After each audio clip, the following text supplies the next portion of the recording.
Russia again intends to nominate its candidate for the election of members of the United Nations Human Rights Council. Life is obviously more absurd than any show ever written by any author. Good afternoon, dear world. My name is Henry Keane, and this is yet daily attempt to bring the hard truth in easy terms for the whole free world directly from Ukraine. Russia and human rights. The country's successor of the Soviet Union, which was one of the two bloodiest regimes of the 20th century, and even back in the day of one of the main allies of Hitler's regime. Now, Russia is ruled by a dictator that introduced draconian laws, destroyed, I mean literally, murdered the political opposition and holds hundreds of his political opponents in jail. And now they want to be a candidate for the Human Rights Council. I think a special council could be done for Russia, like Inhumane Rights Council, then maybe.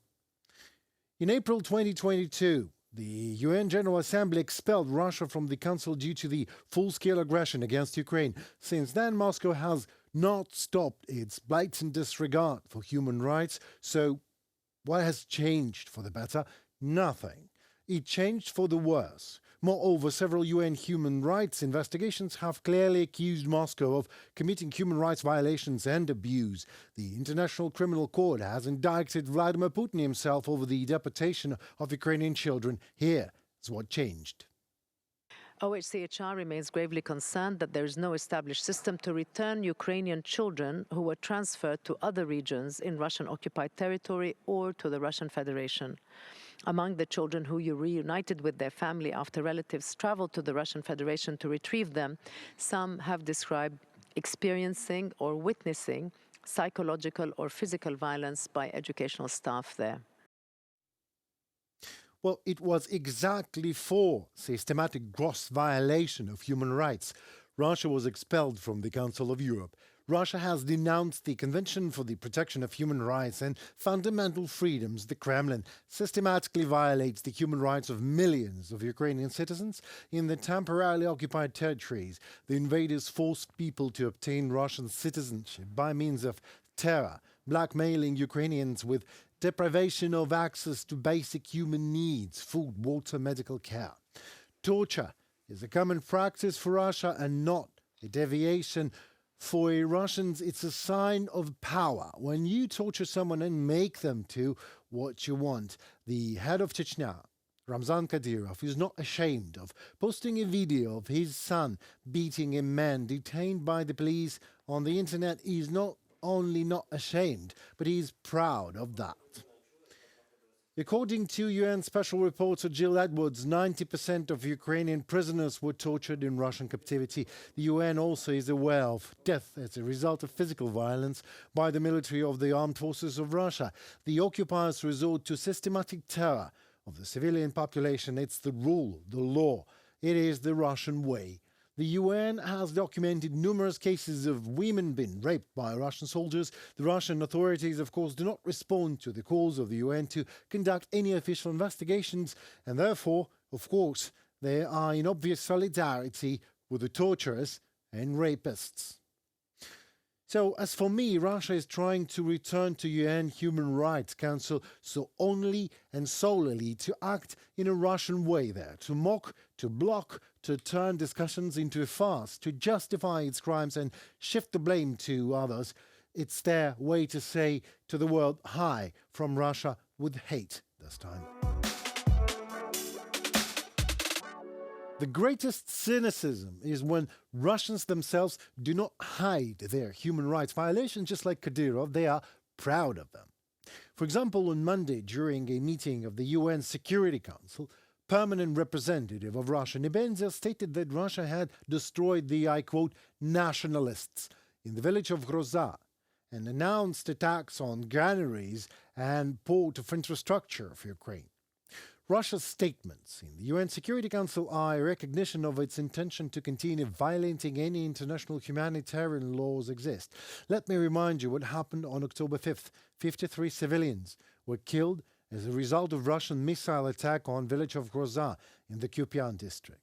It is one of the largest mass killings of civilians in Kharkiv Oblast since the beginning of the Russian invasion In a second, the Russians killed every sixth inhabitant of the Hroza community, including a 6-year-old child. People who gathered together for a memorial event for the sake of remembrance of their relative who recently passed away, and they all became victims of Russian missile attack. The attack was not an accident in no way. It was aimed at a small building. The world sees that Russians are at war with Ukrainian people and are purposefully killing the civilian population. Now, what is clear is that the strike is one of the deadliest since the 24th of February 2022. But of course, it is far from being the only one. UN High Commissioner for Human Rights, Volker Turk, who saw for himself the horrific impact of such strikes, is profoundly shocked and condemns these killings. He's deployed a field team to the site to speak to survivors and gather more information. Before the Russian invasion, the village's population was about 300. It's not clear how many residents were still living there, but it's clear that with the high number of people killed, everybody in this small community has been affected. Moscow freely uses hate speech, calling Ukrainians nationalists and neo-Nazis to justify the killing of Ukrainian civilians. As simple as that. This is yet another episode of the xenophobic nature, just as fighting of the Nazis against the Untermensch was. Russia openly declares any civilian object or person in Ukraine a legitimate target, supporting this statement with fakes about the alleged presence of military equipment and ammunition on it in every house. Enough said and shown. In easy terms, the truth is the real purpose of Russian attacks on civilian targets in Ukraine is to destabilize the nation by the means of murder, intimidation, demoralization, and incitement to give it up sentiments. The priority Russian targets today are energy facilities, port infrastructure, and granaries because this is how Moscow expects to achieve the greatest political effect. Well, it can expect to achieve whatever. The reality will achieve its own goals, and Ukraine assures you of that. War in Israel, inflamed by Hamas. No one believes in pink unicorns, and that Hamas has planned and carried out that massive attack on Israel on its own is also hardly believed. The tactics of Hamas-like assault operations dropping ammunition from UAVs are exactly the same as the Russian pattern. The National Resistance Center reports on the participation of Russian militants of the Russian PMC Wagner in the terrorist training. Hamas militants use modern Russian-made weapons, in particular the new version of the AK-103 assault rifle. Hamas' attack on Israel was also synchronized with massive attacks by Russian troops on the Kupiansk, Liman and Mariinka directions. Russia relied on diverting attention from Ukraine. Russian propaganda openly or covertly supports Hamas terrorists in confronting Israel. According to the main Directorate of Intelligence, the Russians plan to transfer Western weapons captured in Ukraine to Hamas terrorists. The goal is obvious: to further discredit Ukraine in the eyes of international partners. You surely can expect that. According to the available information, a very clear one. Russia is interested in triggering a war in the Middle East, so that a new source of pain and suffering could undermine world unity, increase discord and contradictions, and thus help Russia destroy freedom in Europe. We see Russian propagandists gloating. We see Moscow's Iranian friends openly supported those who attacked Israel. And all of this is a much greater threat than the world currently perceives. The world wars of the past started with local aggressions. And what the world should expect from Ukraine is to stand for Israel.